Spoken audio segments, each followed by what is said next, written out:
Hello दोस्तों। अब तक हमारे जो भी अनक्लेम्ड शेयर्स या डिविडेंड होते थे उन्हें क्लेम करना किसी बुरे सपने से कम नहीं होता था। अनक्लेम्ड शेयर्स और डिविडेंड्स उनके राइटफुल ओनर्स तक पहुंचाने के लिए 2016 में investor education and protection fund authority यानी IEPFA को सेटअप किया गया था। पर इससे भी बहुत कुछ सॉल्व नहीं हो पाया। इस पूरे प्रोसेस में कुल 25 स्टेप्स को 3 वेब पोर्टल्स में इम्प्लीमेंट करना पड़ता है। एक पोर्टल एप्लीकेशंस और अप्रूवल्स को संभालता है, दूसरे पोर्टल में depositories actual share transfer handle करती है और तीसरा पोर्टल डिविडेंड पेमेंट्स को हैंडल करता है। मार्च 2025 तक IEPFA पर लगभग 51,000 ऐसे एप्लीकेंट्स थे जो ऑलमोस्ट 3 साल से अपने डिविडेंड्स और शेयर्स को क्लेम ही नहीं कर पा रहे थे। 2025 में जब PM के इकोनॉमिक एडवाइजरी काउंसिल यानी EAC ने इस पर रिसर्च किया तो उन्हें पता चला कि इस पूरे सिस्टम का सबसे बड़ा प्रॉब्लम ये था कि ये तीनों पोर्टल्स एक दूसरे के साथ इंटीग्रेटेड ही नहीं थे। इसका सोल्यूशन ईजी था। इस पूरे प्रोसेस से डेटा एंट्री के स्टेप को हटाकर शेयर ट्रांसफर्स और डिविडेंड पेमेंट्स को एक साथ मैनेज कर लो। ये सोल्यूशन काफ़ी इफेक्टिव रहा। जहां अप्रैल 2025 से सितंबर 2025 तक IEPFA महीने में सिर्फ 850 एप्लीकेशंस अप्रूव कर रहा था, वहीं इस सिस्टम के इंटीग्रेट होते ही वो महीने के 9,000 से भी ज़्यादा एप्लीकेशंस डील कर पा रहा है। पहले जिस प्रोसेस में लगभग 2 साल लग जाता था, अब वो पूरा प्रोसेस कुछ दिनों में ही निपट जाता है। जहां एक तरफ बड़े बड़े इकोनॉमिक प्रॉब्लम्स सालों साल चलते रह जाते हैं, ये प्रॉब्लम इतने सिंपल से प्रोसेस रिफॉर्म से सॉल्व हो गई। आज के इस वीडियो में हम इन्हीं प्रोसेस रिफॉर्म्स के बारे में समझेंगे। साथ ही में ये भी समझेंगे कि आखिर भारत के ऑफिशियल प्रोसेसेस में इतने फ्लॉज क्यों हैं, और देखेंगे उन केसेस को जिन्हें बड़े स्ट्रक्चरल रिफॉर्म्स या लॉज से नहीं बल्कि छोटे पॉलिसी रिफॉर्म्स से सुलझाया गया है। मैं हूं आपका होस्ट श्रेष्ठ। आप देख रहे हैं मार्केट्स बाय ज़रोदा हिंदी। चलिए शुरू करते हैं। IEPFA की समस्या को सुलझाने में हमने ना कोई नया लॉ पास करना पड़ा, ना ही कोई नया इंस्टीट्यूशन बनाना पड़ा। इसे सॉल्व करने के लिए सिर्फ एक छोटा सा सवाल ही काफ़ी था। आखिर ये तीनों पोर्टल्स एक दूसरे से इंटीग्रेटेड क्यों नहीं है? बस ये सवाल उठते ही लोग जवाब खोजने लगे, और पहले जिस काम के लिए 3 साल लगता था, अब वो महज 3 दिन में ही हो जाता है। बस इसी वजह से हम आज प्रोसेस रिफॉर्म्स के बारे में बात करते हैं। हम जब भी इकोनॉमिक रिफॉर्म्स की बात करते हैं, हमारे दिमाग में हमेशा 1991 का लिबरलाइजेशन, GST या इंसॉल्वेंसी और बैंक्रप्सी कोड जैसे बड़े बड़े रिफॉर्म्स आते हैं। लेकिन प्रोसेस रिफॉर्म्स इससे काफ़ी अलग हैं। ये ऐसे छोटे छोटे रिफॉर्म्स होते हैं जिनका पूरा ध्यान सरकार के बेस लेवल ऑपरेशंस को सिंप्लीफाई और स्मूदन करना होता है। बड़े इकोनॉमिक रिफॉर्म्स के मुकाबले इनका इंप्लीमेंटेशन काफ़ी सस्ता होता है। स्ट्रक्चरल रिफॉर्म्स तो हमारे देश में काफ़ी लंबे टाइम से चले आ रहे हैं, पर ऐसा भी तो हो सकता है जिस देश की इतनी सारी इनएफिशिएंट सरकारी प्रोसेसेस हैं, उसकी असली ग्रोथ इन छोटे छोटे प्रोसेस रिफॉर्म्स में ही छुपी हो। पहले समझते हैं कि हमारे देश में आखिर इतनी सारी इनएफिशिएंट प्रोसेसेस एग्जिस्ट ही क्यों करती हैं। FY21 के इकोनॉमिक सर्वे में ये काफ़ी अच्छे से समझाया गया है। जब इंडिया को बाकी देशों से कंपेयर किया गया तो हमने ये देखा कि इंडिया रूल्स, रेगुलेटरी स्टैंडर्ड्स और प्रोसेसेस बनाने में काफ़ी आगे है, लेकिन हम इम्प्लीमेंटेशन और एग्जीक्यूशन में मोस्टली पीछे रह जाते हैं। सिर्फ रूल्स बनाना ही काफ़ी नहीं होता। हम रूल्स को हर फ्यूचर आउटकम को ध्यान रखते हुए नहीं बना सकते। अगर हम ऐसा करना चाहें भी तो इससे सिर्फ कॉम्प्लेक्सिटी और कन्फ्यूजन क्रिएट होगा, और इन दोनों क्वालिटीज़ के आते ही जजमेंट लेना पहले से भी ज़्यादा मुश्किल हो जाएगा। अंततः होगा सिर्फ ये कि इन रूल्स को uniformly different set of operations में इंप्लीमेंट ही नहीं किया जा सकेगा। देखो, रूल्स और रेगुलेशंस होने से हमें चीज़ों की सटीक प्रेडिक्टेबिलिटी मिल जाए, ये ज़रूरी नहीं है। इकोनॉमिक सर्वे में कंस्ट्रक्शन परमिट्स का एग्जाम्पल से इसे काफ़ी अच्छे से समझाया गया है। जिन स्टेट्स में परमिट्स लेने के लिए लंबे चौड़े रेगुलेटरी रिक्वायरमेंट्स होते हैं, उनका परमिट अप्रूवल टाइमलाइन तो थोड़ा प्रेडिक्टेबल होना चाहिए। नहीं, फटाफट देख लो सारे रिक्वायरमेंट्स मीट हो रहे हैं या नहीं, और काम निपट गया।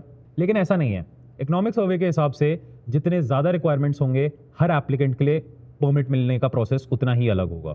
कई महीनों में रूल्स परमिट लेने के इस प्रोसेस को लॉटरी जैसा ही बना देते हैं। अब इसका सोल्यूशन ये तो नहीं है कि हर उस प्रोसेस को डीरेगुलेट कर दिया जाए जहां सरकारी तामझाम की वजह से काम फंस ही जाता है, बल्कि संजीव सन्याल के हिसाब से हमें इन सारे प्रोसेसेस में प्रोसेस रिफॉर्म्स लाने चाहिए, जिससे इन रिफॉर्म्स के थ्रू हमारे देश के गवर्नमेंट ऑपरेशंस स्मूथ और एफिशिएंट हो जाएं। हमने ये पहले भी अचीव किया है। हमारा सबसे पहला केस होगा एक ऑपरेशन को शट डाउन करने का प्रोसेस। 2024 से पहले तक भारत में एक ऐसी कंपनी जिसमें ना तो कोई डिस्प्यूट्स हो और जिसका सारा पेपर वर्क भी एकदम बराबर हो, उसे शट डाउन करने में भी लगभग 1570 दिन लग जाते थे, जबकि सिंगापुर, जर्मनी और UK जैसे देशों में ये सेम काम सिर्फ 12 से 15 महीनों में ही हो जाता है। जब EAC PM ने इस पूरे प्रोसेस को मैप किया तो उन्हें यह समझ आया कि इस प्रोसेस में तो कोई स्ट्रक्चरल फ्लॉ है ही नहीं। इस प्रोसेस का सबसे बड़ा बॉटलनेक था रजिस्ट्रार ऑफ कंपनीज यानी ROC से अपना क्लोजर नोटिस न्यूज़पेपर में छपवाना। ये स्टेप असल में भी उतना ही इरिटेटिंग है जितना ये अभी सुनने में लग रहा है। ऑफ कोर्स अब ये सरकारी काम है तो दफ्तरों के चक्कर तो काटने ही पड़ेंगे। इस पूरे प्रोसेस में 2/3 टाइम तो सिर्फ एक दफ्तर से दूसरे दफ्तर के क्लियरेंसेस लेने में ही लग जाता था। पहले इनकम टैक्स डिपार्टमेंट का क्लियरेंस लाओ, फिर पीएफ और फिर जीएसटी डिपार्टमेंट के पास भी जाओ।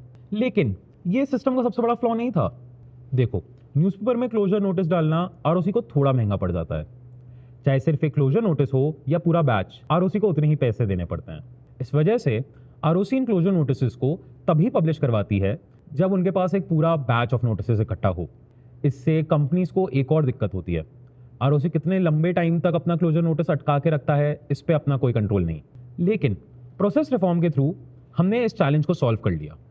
इसका सोल्यूशन गवर्नमेंट ने कई स्टेजेस में निकाला। पहले स्टेज में सबसे बड़े चैलेंज को टैकल किया गया। गवर्नमेंट ने अब पब्लिक नोटिस की पब्लिशिंग पर 14 दिन का कैप लगा दिया है। इस अकेले रिफॉर्म से ही शटडाउन का पूरा प्रोसेस 499 दिन से कम होकर 195 दिन पर आ गया। फिर 2023 में मिनिस्ट्री ऑफ कॉर्पोरेट अफेयर्स ने सीपेस नाम का एक सेंट्रलाइज्ड फेसलेस पोर्टल सेटअप किया। इससे दो चीज़ें सॉल्व हो गई।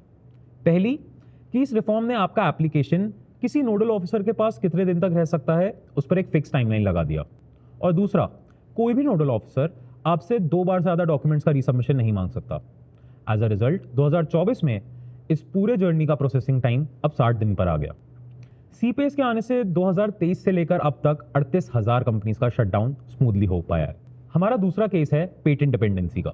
इंडिया में पेटेंट लेना दुनिया के सबसे लंबे प्रोसेसेस में से एक था।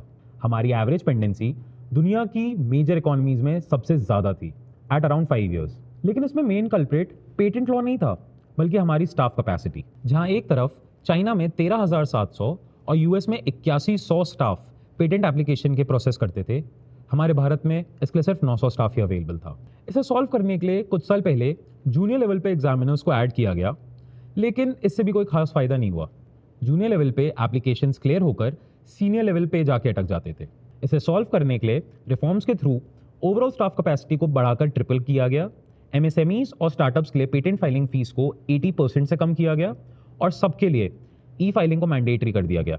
नतीजन पेटेंट ग्रांट्स FY15 में 6,000 से बढ़कर FY24 में 1 लाख हो गए। और प्रोसेस रिफॉर्म्स की सक्सेस को समझने का आखिरी केस है वेलफेयर डिस्ट्रीब्यूशन।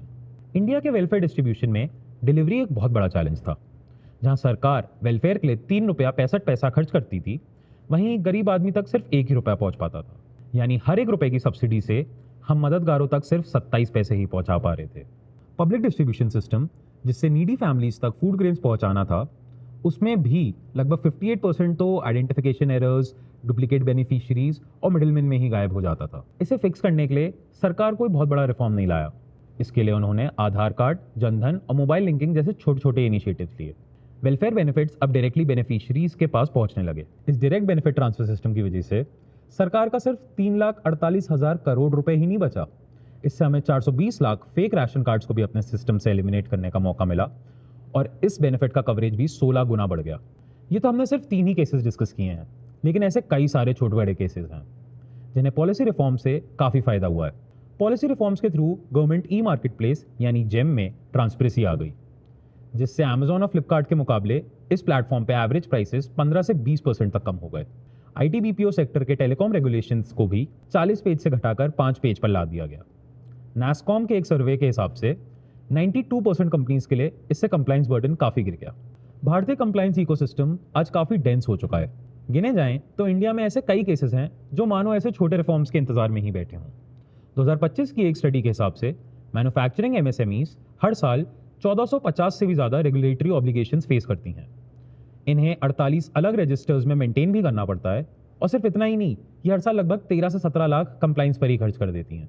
ऐसे कई केसेस हैं जिनमें शायद एक छोटी सी पहल से ही पीढ़ियों से चली आई समस्या को सुलझाया जा सकता है।